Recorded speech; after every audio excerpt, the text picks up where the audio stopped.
ഈ കഫക്കെട്ടിൻ്റെ കാരണങ്ങൾ എന്തൊക്കെയാണ്? അപ്പോൾ ഇതിൻ്റെ കാരണങ്ങൾ അറിഞ്ഞാൽ മാത്രമേ നമുക്കതിനെ എഫക്റ്റീവായിട്ട് ട്രീറ്റ് ചെയ്യാൻ പറ്റുള്ളൂ. ഒറ്റ വ്യത്യാസമുണ്ട്. ഇവിടെ അതിന് 500 രൂപയാണെങ്കിൽ ഗൾഫിൽ അതിന് 450 ദിറമാണ്. കൃത്യമായിട്ടുള്ള ട്രീറ്റ്മെൻറ്റ് എടുത്തെന്നാൽ 2 ദിവസമല്ല, ഒറ്റ ദിവസം കൊണ്ട് തന്നെ നമുക്ക് ഈ കഫക്കെട്ട് മാറ്റിയെടുക്കാം. സ്ത്രീകളൊക്കെ ആണെങ്കിൽ ചുമച്ച് അറിയാതെ മൂത്രം പോകുന്നു എന്ന് വരെ കംപ്ലൈൻറ്റ് പറയാറുണ്ട്. കഫക്കെട്ട് നമുക്ക് എല്ലാവർക്കും വളരെ കോമൺ ആയിട്ട് അറിയാവുന്ന ഒരു സിംറ്റമാണ്. പക്ഷേ അതിന് ഇംഗ്ലീഷ് ഏതാണെന്ന് ചോദിച്ചെന്നാൽ നമ്മൾ പോലും പെട്ടെന്നൊന്ന് പകച്ചു പോകും. കഫക്കെട്ടിൻ്റെ ഇംഗ്ലീഷോ?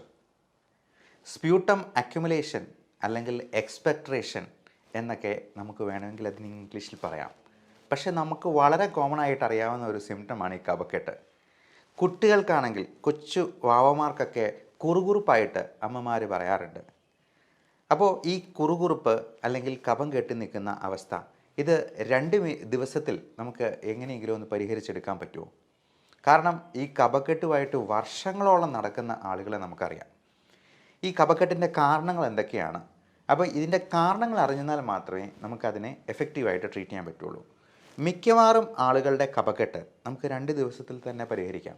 അത് ഒരു 90 അല്ല 95% ആളുകൾക്ക്. പക്ഷേ അതിന് കറക്റ്റായിട്ടുള്ള ചികിത്സയും ചിലപ്പോൾ ആവശ്യമായിട്ട് വരും. നമുക്ക് വീട്ടിൽ തന്നെ ചെയ്യാവുന്ന കഫക്കെട്ട് ചെയ്യാവുന്ന പൊടിക്കൈകൾ എന്തൊക്കെയാണ് എന്നുള്ളത് നോക്കാം. മിക്കവാറും കഫക്കെട്ടിനോട് കൂടി ഒന്നെടുത്താൽ ഒന്ന് ഫ്രീ എന്ന് പറഞ്ഞതുപോലെ ചുമയും അതിൻ്റെ കൂടെ തന്നെ ഉണ്ടാവും. അതോടൊപ്പം നമ്മൾ ക്ലോസ് ആയിട്ട് ഒബ്സർവ് ചെയ്യുമ്പോൾ നമുക്ക് മനസ്സിലാവും അലർജി പ്രശ്നങ്ങളും ഈ കൂട്ടർക്കുണ്ടാകാം.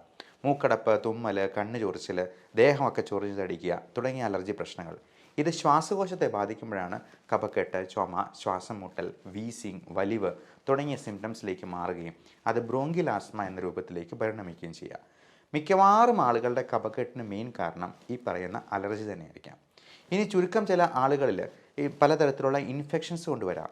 ഇൻഫെക്ഷൻസ് തന്നെ ബാക്ടീരിയൽ ആകാം, വൈറൽ ഇൻഫെക്ഷൻസ് ആകാം. നമുക്കറിയാമല്ലോ, കോവിഡ് വരുമ്പോൾ തന്നെ നമുക്ക് ഈ ചുമയും കഫക്കെട്ടും ചിലപ്പോൾ മാസങ്ങളോളം മാറാതെ നിന്നേക്കാം. അത് പോസ്റ്റ് വൈറലായിട്ടുള്ള ബ്രോങ്കൈറ്റിസ് ചിലപ്പോൾ നമ്മൾ മരുന്ന് കൃത്യമായിട്ട് എടുത്തില്ലെന്നുണ്ടെങ്കിൽ അത് മാസങ്ങളോളം നമ്മളെ ബുദ്ധിമുട്ടിച്ചുകൊണ്ടിരിക്കും.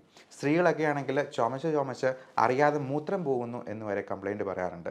അപ്പോൾ അങ്ങനെയുള്ളപ്പോൾ നമുക്ക് ചിലപ്പോൾ ചില അവസരങ്ങളിൽ ഈ കഫം എടുത്ത് പരിശോധിച്ച് അതിന് വേണ്ട കൾച്ചറും ചെയ്ത് അതിന് പറ്റിയ ആൻറ്റിബയോട്ടിക്കും കൊടുത്ത് അതിന് വേണ്ടിയുള്ള ട്രീറ്റ്മെൻറ്റ് ചെയ്യുക തന്നെ വേണം.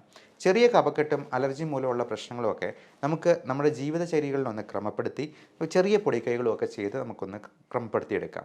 അതിനെക്കുറിച്ചാണ് നമ്മളിന്ന് ഡിസ്കസ് ചെയ്യുന്നത്. അപ്പോൾ നമുക്കിതിനെ ചെയ്യാവുന്ന കാര്യം, കഫക്കെട്ട് മാറാനായിട്ട്, കഫം അലിഞ്ഞു പോകാനായിട്ട് ചെയ്യാവുന്ന ഏറ്റവും നല്ല കാര്യം ആവി പിടിക്കുക തന്നെയാണ്.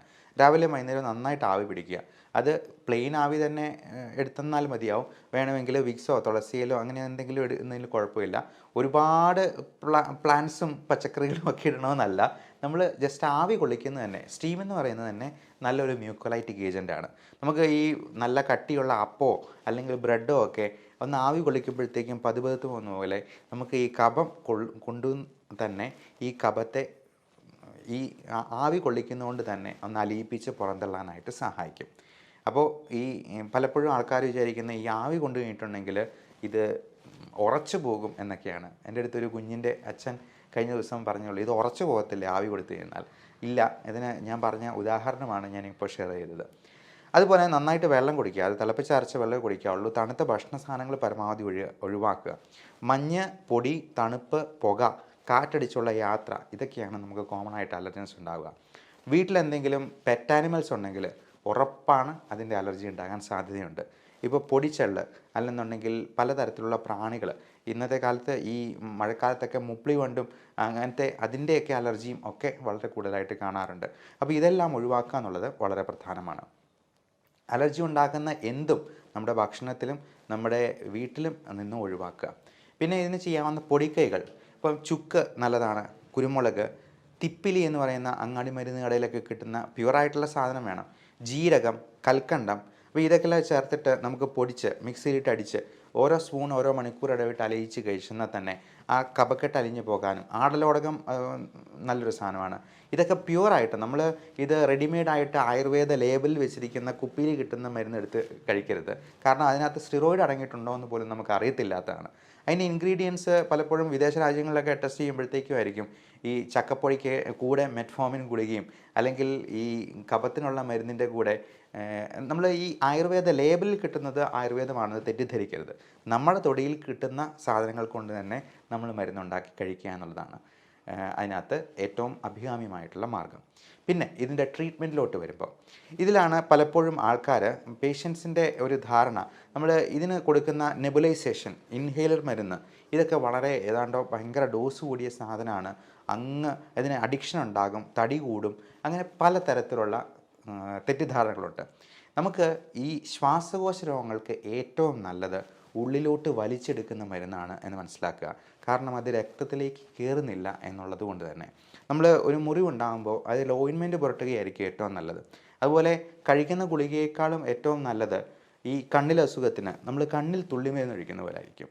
എന്ന് പറഞ്ഞ പോലെ ശ്വാസകോശ രോഗങ്ങൾക്ക് അതിൻ്റെ ഉള്ളറകളിലുള്ള കഫത്തെ അലിയിച്ച് കളയാനും ആ ബ്രോങ്കസിനെ ഡൈലേറ്റ് ചെയ്യാനും ഈ കഫത്തെ പുറന്തള്ളാനായിട്ടും അതിനുള്ളിലുള്ള നീർക്കെട്ട് കുറയാനായിട്ടും ആൻറ്റി ഇൻഫ്ലമേറ്ററി എന്ന് പറയും, അങ്ങനെയുള്ള മരുന്നുകളാണ് കൊടുക്കുന്നത്. ഇത് സ്റ്റിറോയിഡ് ഇല്ലേ എന്നുള്ളതാണ് വേറൊരു ചോദ്യം.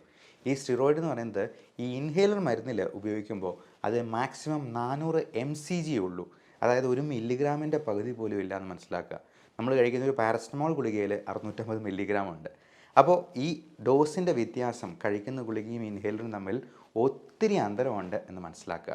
അപ്പോൾ ഇത് ഇപ്പോൾ അമേരിക്കയിലോ യൂറോപ്പിലോ ജപ്പാനിലോ ഒക്കെ പോയെന്നാലും ഈ ഇൻഹേലർ മരുന്നുകളാണ് നമ്മൾ അവിടെയും പ്രോട്ടോകോൾ പ്രകാരം കൊടുക്കേണ്ടത് എന്ന് മനസ്സിലാക്കുക.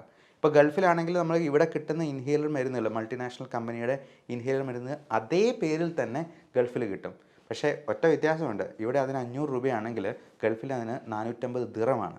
ഞാൻ പേഴ്സണലി എടുത്ത് നോക്കിയിട്ടുള്ളത് കൊണ്ടാണ് ഇത്ര വ്യക്തമായിട്ടും ആധികാരികമായിട്ടും പറയുന്നത്.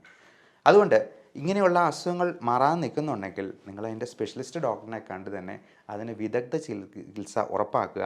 ഇനി കഫക്കെട്ട് മാറാതെ ഒത്തിരി നാൾ നിൽക്കുന്നുണ്ടെങ്കിൽ വേറെ എന്തെങ്കിലും കാരണങ്ങളുണ്ടോ എന്നുള്ളത് അതിൻ്റെ മറ്റ് വിദഗ്ധ പരിശോധനകൾ, ചിലപ്പോൾ CT സ്കാൻ പറയുമായിരിക്കും. ബ്രോങ്കിയക്ടൈസിസ് പോലുള്ള നാണ്ടുകൾ നീണ്ടു നിൽക്കുന്ന അസുഖങ്ങളുണ്ടാകാം. ശ്വാസകോശം ചുരുങ്ങിപ്പോകുന്ന, ഇപ്പോൾ കോവിഡിനൊക്കെ ശേഷം ഈ തേങ്ങ ഉണങ്ങിപ്പോകുന്നത് പോലെ ശ്വാസകോശം ചുരുങ്ങിപ്പോകുന്ന അവസ്ഥകളുണ്ടാകാം. അപ്പോൾ ഇതൊക്കെ ഉണ്ടോ എന്നുള്ളത് നോക്കി അതിന് കൃത്യമായിട്ടുള്ള ട്രീറ്റ്മെൻറ്റ് എടുത്തെന്നാൽ 2 ദിവസമല്ല ഒറ്റ ദിവസം കൊണ്ട് തന്നെ നമുക്ക് ഈ കഫക്കെട്ട് മാറ്റിയെടുക്കാം 90% കേസുകളിൽ. ബാക്കി 10% ഞാൻ ഉറപ്പ് പറയുന്നില്ല, ഗ്യാരണ്ടി പറയുന്നില്ല. കാരണം ഇതിന് ശ്വാസകോശത്തെ മിക്കവാറും എല്ലാ അസുഖങ്ങളും തന്നെ പ്രത്യക്ഷത്തിൽ അല്ലെങ്കിൽ പരോക്ഷത്തിൽ അഫക്റ്റ് ചെയ്യാറുണ്ട്. ഇപ്പോൾ റുമറ്റോയ്ഡ് ആർത്രൈറ്റിസ് പോലുള്ള സന്ധികളെ ബാധിക്കുന്ന അസുഖമാണ് ഇങ്ങനെ വളഞ്ഞുകൂടി ആമവാദം എന്ന് പറയും. ഈ റുമറ്റോയ്ഡ് ആർത്രൈറ്റിസിലും RAILD എന്ന് പറഞ്ഞ് rheumatoid arthritis associated ഇൻഡസ്ട്രീഷ്യൽ lung disease എന്ന് പറഞ്ഞാൽ നമ്മുടെ പാകവം ശ്വാസകോശത്തെയാണ് ബാധിക്കുന്നത്. അതുകൊണ്ട് എല്ലാ കഫക്കെട്ടിനും ഉള്ള ഒറ്റമൂലിയൊന്നുമല്ല ഈ പറയുന്നത്. പക്ഷേ 90% കഫക്കെട്ടും നമുക്ക് മാറ്റിയെടുക്കാൻ പറ്റും. ഈ വിഷയത്തെപ്പറ്റി എന്തെങ്കിലും സംശയം ഉണ്ടെങ്കിൽ താഴെ കാണുന്ന വാട്സാപ്പ് നമ്പറിൽ കോൺടാക്ട് ചെയ്യാം. 9567710073. Thank you.